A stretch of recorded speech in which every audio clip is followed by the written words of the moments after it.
La maman parfaite. Mais qu'est-ce qu'elle m'énerve!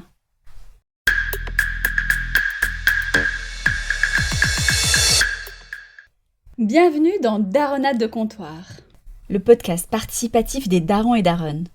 Je suis Mounam Kinsi et je me pose plein de questions de parents. Si la question du jour vous fait réagir, envoyez-moi un vocal. Vous retrouverez les liens en bio de l'épisode.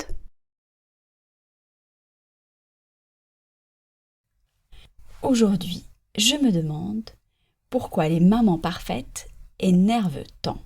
Je vous raconte. J'avais un goûter de daronne avec nos enfants.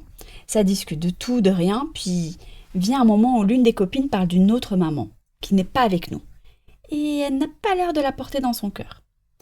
Et pour appuyer son propos, elle dit « Non mais tu vois, une maman parfaite, de celle qui prépare les goûters faits maison. » Alors je ris parce que je comprends bien ce qu'elle veut dire. Mais le problème, c'est que j'adore faire les goûters moi-même, faire des gâteaux et des biscuits maison. Et pourtant, je n'ai pas vraiment l'impression d'être une maman parfaite.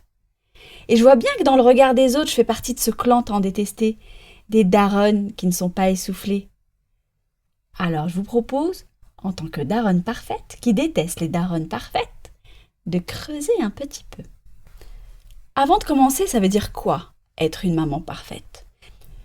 Rien que l'expression me fait sourire, parce que déjà mère parfaite, on sait bien que ça n'existe pas. Et pourtant on voit très bien de qui on parle. Celles qui ont l'air de tout gérer, des enfants bien habillés, des goûters faits maison, un appart rangé, et surtout ce calme apparent. Et sérieusement, je vois bien que se retrouver dans ce rôle, parce que je vous l'ai dit, j'aime bien chercher à améliorer les process, trouver des méthodes pour travailler mieux, pas plus, gagner du temps en fusionnant certaines tâches. Du coup, je coche des cases de ce rôle qui agace, et pourtant ce rôle m'agace moi-même. Et quand je discute avec mes copines, je vois bien que le goûter fait maison irrite. Bon, déjà, je pense que la notion même de maman parfaite est un produit pur du patriarcat. Eh oui, une société qui a longtemps assigné aux femmes la responsabilité du foyer, des enfants, du soin, tout en valorisant le sacrifice, l'abnégation, l'effacement de soi. La mère parfaite, c'est celle qui tient tout. Elle ne se plaint pas trop, elle fait passer les autres avant elle.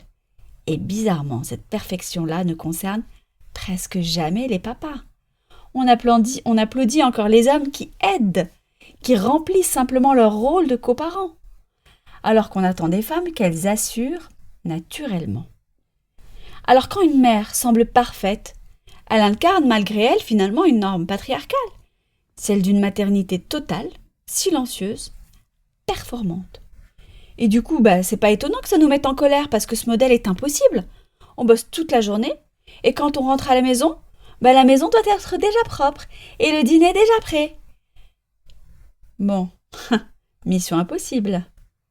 Ceci étant dit, au-delà du patriarcat, il y a, je pense, d'autres raisons et tout ce que ça peut dire de nous.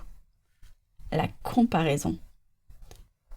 Nous sommes toutes et tous la mère parfaite de quelqu'un d'autre.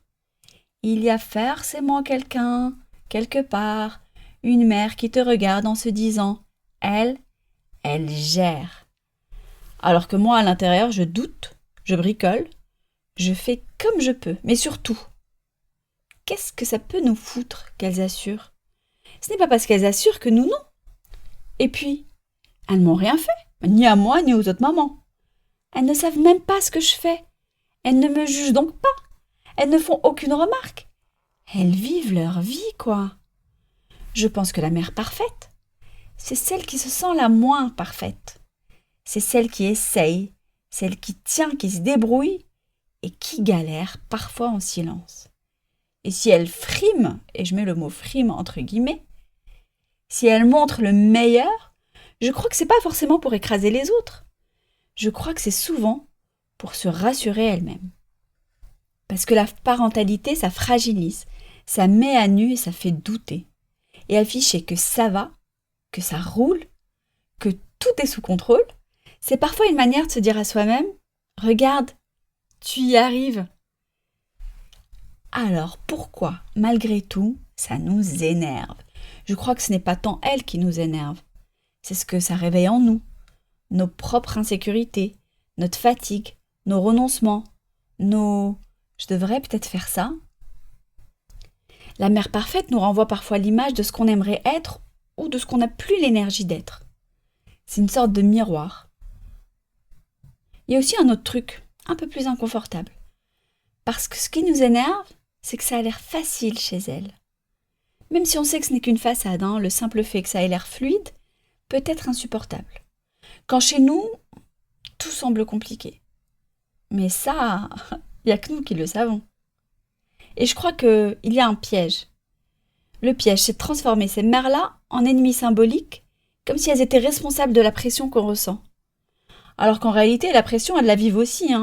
La femme qui assure à la maison et au travail, les normes, les injonctions, et même ce qu'on s'impose à soi-même. Et puis soyons honnêtes, il y a aussi des moments où on a besoin de penser « moi je suis une mère imparfaite, et c'est très bien comme ça ». Et pour que ça tienne, il faut parfois que la mère parfaite existe quelque part, comme un contre-modèle.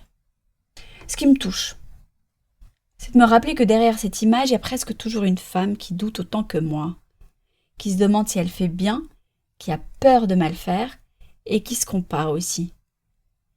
Alors peut-être que ce qui nous énerve, ce n'est pas la perfection, c'est le silence autour de cette imperfection.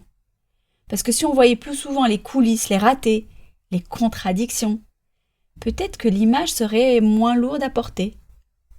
Je crois aussi qu'on confond parfois montrer le meilleur et mentir. Montrer le meilleur, c'est pas forcément nier le reste. C'est parfois juste choisir ce qu'on expose. Et on fait tout ça à des degrés différents. Alors aujourd'hui, j'essaie juste de me rappeler que la mère parfaite, celle qui m'énerve, est peut-être juste une mère qui essaie de se convaincre qu'elle tient debout. Comme moi, tout simplement. Et toi, t'en penses quoi? Quand tu vois une mère parfaite, qu'est-ce que ça te fait? Merci d'avoir écouté Daronade de comptoir. Si ce sujet te parle, envoie-moi un vocal avec tes réactions, anecdotes ou contradictions de parents, par mail ou sur WhatsApp. Les meilleurs messages seront dans l'épisode long de la semaine. À très vite. Et n'oublie pas de t'abonner ou même de mettre 5 étoiles. On se retrouve très vite pour un nouveau paradoxe de Daron et de Daronne.